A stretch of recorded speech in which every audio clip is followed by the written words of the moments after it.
किसान जो है वो अपनी सरकार से समझौता जो किया था लिखित में 2 साल पहले, उसको मनवाने के लिए दिल्ली जाना चाह रहा है। उसके रास्ते में कीलें बिछाई जा रही हैं। 25 लाख रुपए का बीमा कि फ्री में इलाज, चाहे कितना भी बड़ा ऑपरेशन हो, और हर व्यक्ति का आज वो केवल और केवल मैं समझता हूँ कि 5 लाख रुपए तक का आयुष्मान भारत की बात कर रहे हैं और चिरंजीवी योजना को बंद कर दिया।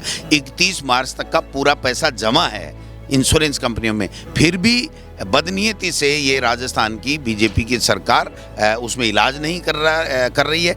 इंश्योरेंस कंपनी को फायदा हो रहा है, लेकिन जनता को फायदा नहीं होना चाहिए। भारत जोड़ो न्याय यात्रा का आज 54वां दिन है और ये भारत जोड़ो न्याय यात्रा राजस्थान पहुंची है और मेरे साथ बातचीत करने के लिए राजस्थान के प्रदेश अध्यक्ष जी हैं। सर, ये बताइए, भारत जोड़ो न्याय यात्रा जो मणिपुर से शुरू हुई और अब राजस्थान पहुंची है, कैसा माहौल आप देख पा रहे हैं? देखिए, पहले हमारे नेता राहुल गांधी जी ने भारत जोड़ो यात्रा निकाली और देश में जो नफरत का माहौल है वहाँ पर मोहब्बत की दुकान खोलने का जो संदेश पूरे देश में दिया, देश और दुनिया ने सभी ने उनको सराहा। आज जो राहुल गांधी जी भारत जोड़ो न्याय यात्रा निकाल रहे हैं 5 मुद्दों को लेकर के, युवा है, किसान है, नारिक है, श्रमिक है, भागीदारी है, तो देश के प्रधानमंत्री 10 साल से जो वादे करके आए उन्होंने एक भी वादा पूरा नहीं किया। न बेरोजगारी की बात उन्होंने की थी कि रोजगार देंगे, और उन्होंने कहा महंगाई कम करेंगे, मातृशक्ति को सशक्तिकरण का काम करेंगे, हम लोग किसान की आमदनी दोगुनी करने का काम करेंगे, और हम सबको साथ लेकर के सबको भागीदारी बराबर की उनकी जितनी हिस्सेदारी है उतनी भागीदारी देने का वादा उन्होंने किया था। लेकिन 10 साल बाद में वो सारे वादे फेल हो गए हैं। आज किसान जो है वो अपनी सरकार से समझौता जो किया था लिखित में 2 साल पहले, उसको मनवाने के लिए दिल्ली जाना चाह रहा है।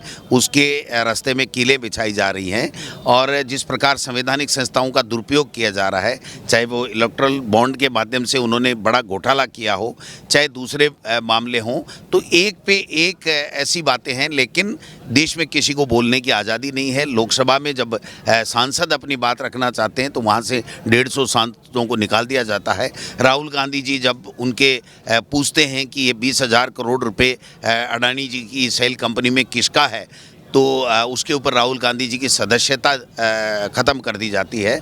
तो मैं समझता हूँ कि इस देश में अब राहुल गांधी जैसे होनहार लीडर की ज़रूरत थी जो ये मुद्दे लेकर के चले और लोग उनके साथ चलें।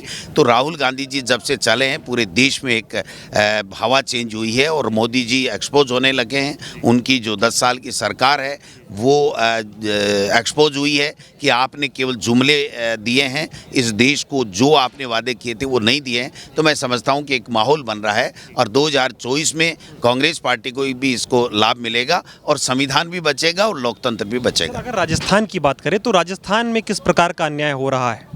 देखिए, जो मुद्दे देश के प्रधानमंत्री ने चुनाव प्रचार के दौरान बोले थे, पेपर लीक का मुद्दा बोला था, भ्रष्टाचार का मुद्दा बोला था, लॉ एंड ऑर्डर का मुद्दा बोला था, आज हर एक दिन में 13 माँ बहनों के साथ में बलात्कार की घटनाएं हो रही हैं।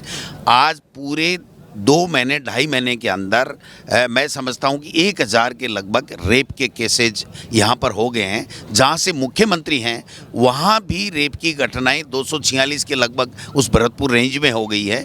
तो ये जो माहौल बना हुआ है और जो पेपर लीक जो पकड़े जा रहे हैं वो ये कह रहे हैं कि 2005 से हम पेपर लीक कर रहे थे। ये देश की समस्या है, मैं समझता हूँ किसी प्रदेश की नहीं है। आज दिल्ली उत्तर प्रदेश में जो पेपर लीक हुआ है, पुलिस की जो सिपाही का पेपर लीक हुआ है, दूसरे पेपर लीक हुए हैं, पंजाब में हुए हैं, हरियाणा, मध्य प्रदेश आए वहाँ पे भी पेपर, मध्य प्रदेश में पेपर लीक है। तो देश की समस्या को प्रधानमंत्री ने रोकने का प्रयास नहीं किया, बल्कि अपनी सत्ता हासिल करने के लिए यहाँ पर दुष्प्रचार किया कि केवल राजस्थान में ही पेपर लीक हो रहे हैं। और आज वो खुद कानून बना रहे हैं। राजस्थान के कानून बनाने के बाद में, हमारी सरकार के बनाने के बाद में, वो कह रहे हैं देश में ये बहुत बड़ी समस्या है। तो जब देश की समस्या थी तो आप सत्ता लूटने के लिए केवल राजस्थान को टारगेट करके यहाँ दुष्प्रचार करके लोगों को, युवाओं को भ्रमित कर रहे थे। आज युवा उनकी तरफ देख रहे हैं कि ये तो भ्रमित करके चले गए और अब 3 महीने में सारी की सारी अच्छी योजनाएं बंद कर दी हैं। वादे पूरे हो पा रहे हैं जो वादे किए थे यहाँ पर? भी वादा नहीं है भाई। देश से काला धन विदेशों से लाने की बात थी, यहाँ पर किसान की आमदनी दुगुनी करने की बात थी, 2 करोड़ युवाओं को प्रतिवर्ष नौकरी देने की बात थी, वो सब हवा ही हो गए। और जो मातृशक्ति को सशक्तिकरण की बात कर रहे थे, एजुकेशन पॉलिसी को ठीक करने की बात की, वो तो कुछ है नहीं।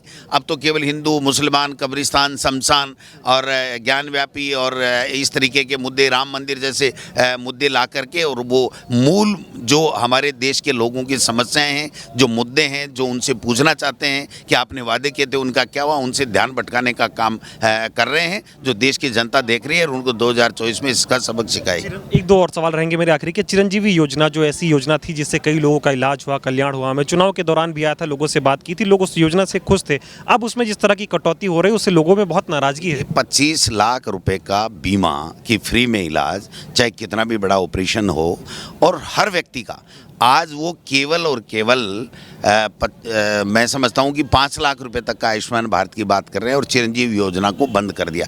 31 मार्च तक का पूरा पैसा जमा है इंश्योरेंस कंपनियों में, फिर भी बदनीयती से ये राजस्थान की बीजेपी की सरकार उसमें इलाज नहीं कर रही है। इंश्योरेंस कंपनी को फ़ायदा हो रहा है, लेकिन जनता को फ़ायदा नहीं होना चाहिए, क्योंकि अगर वो रहती है तो कांग्रेस के बारे में लोगों की ओपिनियन अच्छी बनती है, लोग कांग्रेस को दुआएं देते हैं। वो उनको नहीं चाहिए, उनको तो दोबारा 2024 में झूठ के आधार पे फसल काटनी है, इसलिए वो ये काम कर रहे हैं। यात्रा का प्रभाव हो रहा है, लोगों ने मन बना लिया कि बीजेपी को बहुत अच्छा प्रभाव हो रहा है, और इतना उत्साह आप देखेंगे अभी किस प्रकार से यहाँ से एक नेता जिसको कांग्रेस ने बहुत बड़ा बनाया था, CWC मेंबर, मंत्री, MP, MLA, वो जाने के बाद में भी लोगों में इतना उत्साह है कि दुगुने जोश के साथ में लोग कह रहे हैं कांग्रेस हमारी माँ है, कांग्रेस ने हमको बहुत कुछ आदिवासियों को दिया है, हम लोग कांग्रेस के साथ रहेंगे। हम लड़ने के लिए तैयार हैं, न्याय का हक मिलने तक लड़ेंगे, मरेंगे, लेकिन पीछे नहीं हटेंगे। Thank you sir. तो देखिए, हमारे साथ बातचीत करने के लिए राजस्थान के प्रदेश अध्यक्ष जी थे, जिनका कहना है कि जनता ने भी मन बना लिया है कि वो राहुल गांधी के साथ है, हम लड़ेंगे, जीतेंगे, न्याय के हक के लिए लड़ते रहेंगे। न्याय का हक मिलने तक।